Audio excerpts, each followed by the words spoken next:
gorgor shimbir ka weyn kana fanaan ka weyn baan maqli jiray haddaba soo dhawaada wali maanta oo dhan waxaan u taaganahay raacraac ayaa koox ayaa waxaan u soo dhaweynaynaa fanaaniintii qarniga oo ka kala imaanaysa dalkii hooyo iyo waliba dibadda ka kala imaanaysa caawe waxaan soo dhaweynaynaa waa dayaxa nuurka iyo waliba dayaxdal nuur shabaan iraahdeen oo xafladeennii 40 guuradii onalef ogaadeeniya halkan lagu dhigi doono say cali muslim club ayaa lagu dhigaya waxaan nasiib u yeelanay inuu nagala soo qayb galo asagoo waliba dalal badan isku soo maray waxaa soo dhaweynaya jaaliyadii ballaarnayd gayigayagan waa jaaliyadii ogaadeeniya ama onalefba aan iraahdo soo dhawow dayax waayahay waxaan samaynaynaa waxa soo dhaweynaya fanaaniin iyo shacab iyo waliba gabdha aad u qurux badan wiilal asaga xilligan u taagan yihiin inay soo dhaweeyaan waxa halkan iiga muuqda dhalinyaro soo labistay soo diyaariyay aan iraahdo cabdinaasir soo dhaw السلام عليكم ورحمة الله تعالى وبركاته إذا الهانتين بالشوين تماشن كسر قيب كشيء سودوين تولال كان ده يحضر نورشة قبلها ويلشة دانيرت دانتا كوحة توكل بعض الصحافة ده أبوانين تفنانين عاد بدو ما تنتين إن شاء الله هذا البدن هن مبوحشة وإنه 15 أغسطس دي لهيد هذا إياه سيد علي كلاب هبين كاسيان الله كلام مغنان أيان الله هاي نوالوبا على كاسوي لو من هذا سوي لو ده هذا يكشرتها عاد بدو ما تنتين waayahay sheekooyin kalena oo asagu uu ku sii darsan doonana waa ku dari doonaaye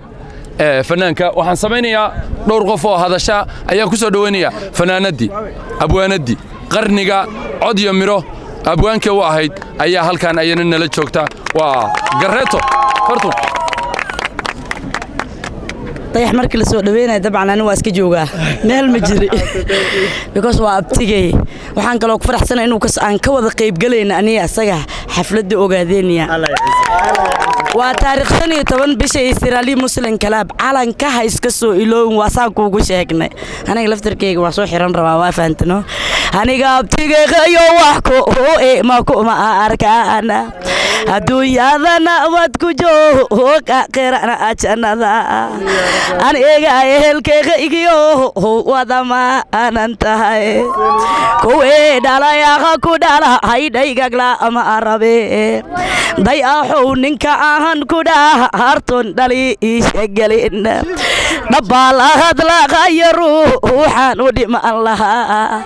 aniga abtiya qalade heybad dhankooda tahay markaas tareer hooyamada xanuudheega anaya dayaxa dadka badi ka waale dahniga ku qoran dunidu eegay raaqadinaysan daciifka qorina wallahi dalkanu huriyo ka masoo dibdhicin dunjigi reegar hooya iyo doorkare eertolka degenka faqa Umar Fariim baanu dirahaya degenka faqa Umar Fariim baanu dirahaya oo quraanin lagu saaqarabaan kulana ay diyaar absame kumade ogaadenka marka wayn am xara raqiiqiye ingiriis arlada kararay ugaasiyadii weega iyo kuwa haaga igu ula sugan anana xafladooda abshir ban ku daarahaya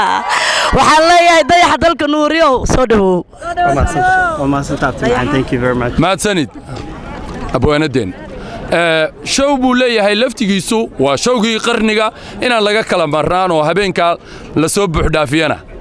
fanaanku xaq buu noogu leeyahay waa martisoorkii nala ku yaqaanay aan asaga laftigiisa soo dhaweeyo dayax soo dhawow waa mahadsantaa walaalkay waa idin salaamay dhammaan dhalinyarada quruxda badan ee sharafta badan ee wiilasha iyo gabdhahaba leh kooxda dhaantada ee qiimaha badan ee saxaafadda ee tirada badan halkan ku sugan waxa waay maanta ama caawada ama taariikhdan waa iiga muhiimsantaa taariikhii hore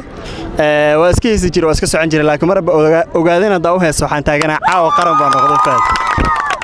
marka waxaan leeyahay waa ku faraxsanahay inaan maaragtaa caawa halkaan ay igu soo dhaweyseen run ahaantii sharaf bay ii tahay fanaan kasta oo Soomaaliyeed fursadda ugu weyn uu heli lahaa waa inuu 20 milyan ogaadeen u heeso Allah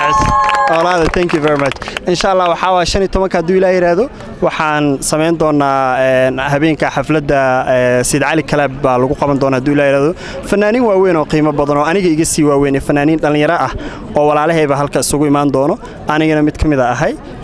sharaf bayna ii tahay caawa iyo farxad inaan ma taqaanaa ogaadeenayo u heesi doono oo awooyaashii ah oo abtiyaashii ah waxa idin leeyahay noolaada ilaahay. Thank you very much. waxaan rabaa inaan si qaas ugu mahadceliyo gabadhayda aan jecelahay Fartuun Kareeto oo mar kastaba iyo meel kastaba na garab taagan qalbiga ka ogsoonahay sida oo dhan hadda abtiyaasheedna